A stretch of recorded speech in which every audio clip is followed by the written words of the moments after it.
we have a special in-studio guest, a former Husker, a man who has a show Sunday nights, the Get Your Happy On Hour here on 93.7 The Ticket as well. Mr. Ricky C. Simmons, how you doing, my friend? Hey, I'm doing good, man. How you feel? Dude, life is good.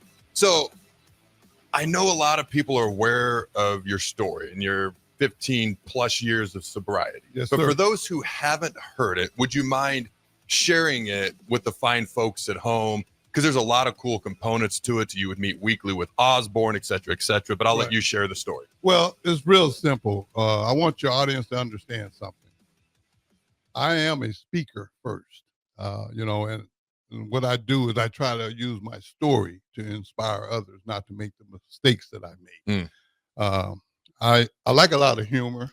Mm-hmm. It's not that I'm joking or I'm not taking things serious. I just prefer to laugh versus stress. But I'll say it this way. I call myself a genius. Okay. Because I figured out how to go from the NFL to prison 4 times. I got you. That's how smart I am. Yeah, I got you. And to make sure I was on point, I went to 10 treatment centers and graduated 9 of those. But since then, I for those that don't know, I was in prison the 4th time, and I had pretty much lost everything, including the 2 people I love the most, which is now in heaven, my parents. And I received a letter out of the clear blue. I just wasn't expecting it. And this letter came at a time in life where the timing was probably just as important as the letter itself. And the letter was like a paragraph. It's first of all, let me back up. I was embarrassed that I got a letter. And then to see who the letter was from, the Nebraska Athletic Department. And I hadn't talked to Nebraska for over 2 decades. Oh, wow. Okay. Yeah. And this letter came out of clear blue. It said, "Dear Ricky, I know your parents believed in you. I believe in you. And upon your release, if there's anything I can do to help you, feel free to contact me." And it was signed Tom Osborne. And I fell on my knees in my prison cell, and I turned my life over to Christ. And 16 years and counting later, I'm traveling the country speaking, trying to help others not make the mistakes that I made. Basically, throwing Ricky under the bus to help others. Yeah. This is the best way I can describe it. Just being open and honest and vulnerable, which is, dude, that can be hard to do sometimes, but you embrace it. Well, a lot of people, when they go through a lot of adversity in life and are fortunate enough to get past it, it's much more comfortable to hide it from the public because I don't want everybody to know all this bad stuff that I've done.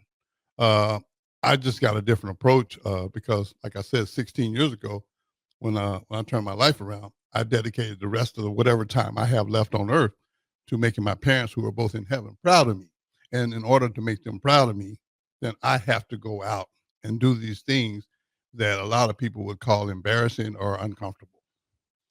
When you decided to turn your life around, there's obviously a process after that. Oh, absolutely. It had to be challenging. Absolutely. What was that like? What helped you get to where you're at now, where you are just a man who enjoys life? In fact, you said something in a way I'd never heard it before, but it made so much sense. And I had to write it down. If you don't feed it, talking about some of the negativity that's out there, it won't grow. And I was like, holy cow, that makes so much sense.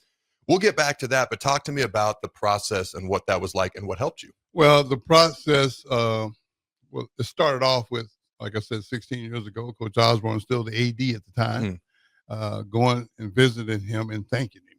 And for the last 16 years, once a week for a couple of minutes, I know he's a busy man, so I show up and basically say thank you. It's called accountability in my eyes, just thanking him. And he never takes credit for it. He's, "Oh, Ricky, it was just a letter." I'm like, it was just a letter to you. To me, it was life-changing. But, the one thing about this, and this is for any of your audience that may be struggling, I'd like to say this. Don't ever worry about what people said, because if you think about it, people only talk about you when they're interested in what you're doing. And see, and I had to embrace that. I know that I gave everybody the right to say, any day now, Ricky's going to drop the ball and he'll be back in there doing what he do, and I think the statistics show that if a person is incarcerated after they get out, they may make it 5 years or less and they're back in. Well, I hope, I hope they're not waiting on me to come back because I left that behind. And every day when people, challenge me because of the happy demeanor that I choose to have, I get questions all the time, especially social media has made it very easy for people to go private message. Hey man, how you be happy all the time, man? I mean, you don't ever have bad days. I'm not saying life is perfect, but Ricky makes better choices when he's positive. Mm. I didn't make good choices when I was negative or stressed or upset. So that's why I choose to be. I mean, it could be the same problem. If I'm happy, I'll deal with it one way. If I'm unhappy, I'll deal with it the wrong way. Yeah, I get that. I get that. There's a lot of truth in that. Yeah. So you say people challenge you. Yeah. What exactly does that mean? Do they challenge you like, hey, how can I try to do this? Or is it, okay, are you being a little bit faker? Because I will say this. I've seen you multiple times a year for like the past 5 or 6 years. And I always know what to expect from you. And I've never once thought it was anything but genuine. Yeah. Part of that is your story, which you're sharing. Right. But when people challenge you, what do you mean by Well, that? I think it's like, and this is my opinion, but I really believe that they're unhappy with themselves. Mm. So, I guess that old saying, misery loves company. Mm-hmm. I can't I can't make them believe what I feel and what I see. But when they ask these questions, there are questions that don't need to be asked. Like for example, why are you happy all the time? Why are you not happy? Is the question I want to ask them. But instead I just say, hey man, it's a personal choice. But see what they don't understand is I work extremely hard at being happy. I go out of my way to make up reasons to be happy. I don't care if it's 30 below wind chill factor or if it's 110. I'm going to find something to laugh about and be positive so that I can attack that day. Dude, that's amazing because I'm a true believer. There's always a silver lining no matter what. Absolutely. Now, I will readily acknowledge sometimes you got to look for that silver lining. Sometimes the silver lining actually turns out to be greater than whatever it was that was frustrating you. Sometimes not. Yeah. But I have found it does not matter. There's always something. And during the break, we were talking about, like, for you, and not just for you, for everybody, for me too, it's a choice. Yes. And I told you something. I'm not a morning person. I wake up pissed. Like, this show is at 11. I couldn't do the 6 to 9. I'm sorry, man. Like, if you need someone to fill in, that's why they grab Farley. Plus, he's just better. But I'm just like, I'm not a morning person. I hated morning practices. If it was a morning baseball or basketball game, like 11 a.m. football games, that was pushing it for me. I just wake up pissed off at the world. But I have this wife, and she's like, Adam, it's a mindset. Right. It's a mindset. You can choose to be happy or not. So you're not saying everything's a valley full of daisies and roses. No, What you're saying is there's some work, but if you just put a little effort into it, it becomes not that as hard to do as you might think, and life's more enjoyable. Is that kind of what you're saying? That's exactly what I'm saying. Because to me, and just like I said, a lot of these things I share with you is just my point of view. I don't encourage people to live like I live, but I'll give you an example. I know it wouldn't work for you because of what you just said. Oh boy. Every morning for the last 16 years, I wake up at 3 a.m. And okay. I have a certain routine that I do. And then I mentor about 15 people. So I check in with all my mentees. Usually by right after that, I do a set of spiritual readings, turn my life over to God. I drink coffee out of a prison mug. These are things that lay the foundation for my day. Actually, by daybreak, I actually need a nap because I've been up so long and I've been reaching out to people. But what I'm trying to say to you is it's a choice. It is a mindset. And, if a person wants to be unhappy, man, then, that's probably what they're going to be. I've already been there and done that, and I mean, after 25 years of active addiction, I'm kind of tired of being unhappy. That makes sense. Yeah. So I know that feeling, but I love this feeling of being happy and being positive. I'm not saying I don't have the same concerns that everybody else has. I'm not saying that. I'm just saying how I deal with it. That makes sense. It's different for me because sometimes, man, in a moment of, unhappiness, you can make some bad decisions that carry on for a long time. A lot of truth in that. So where we lived previously, I knew an individual who would get up at 4:00 every morning. Now, he loves swimming. He was a swim coach. He was a collegiate swimmer.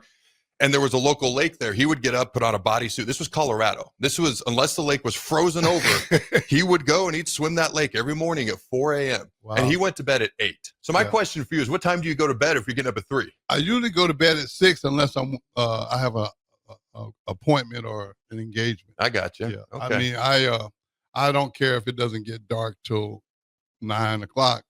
In my basement, it's dark right now. I got you. You know, so I usually try to. I'm not a big TV guy, but I do watch movies. So I got a lot of the streaming services. So I put on a movie. A lot of times I watch movies I've already seen before because I know I'm gonna be asleep shortly anyway. You know? So, but no, it's just a lifestyle that I've embraced. Like I said, over 16 years ago, and it's working for me. That's awesome. I don't encourage it for anyone else because everybody has to find their own way. And I forgot to share this part, but when I got the letter from Coach Osborne and I turned my life over to Christ, I got off my knees and wrote down 3 things I'd like to share with your audience. The first one is PMA, short for positive mental attitude. It's basically as simple as treating people the way you want to be treated. But the key for me is I don't expect it in return. So you can't let me down. You know, if I say, "Hey, Adam, how you doing?" and you ignore me, I just walk by and say to myself, "Man, it sure sucked to be Adam." You know, and keep going. I've never done that, to be clear, but go ahead. You know, and then, you know, the second thing is a plan. You know, you always got to have a plan. I think that's very important. And the third and final thing is you have to have motivation for the first 2. And I personally choose to call them haters. Those are the people that doubt that you're serious about what you're doing, and the people that don't believe in you. They're extra motivation for me. All right. So Jake came up with a new nickname for himself. What? It's Bad News Bach. Bad News So Bach. what advice do you have for Bad News Bach, Ricky? Hey, Bad News Bach. I actually like that. I mean, it's got a nice ring to it.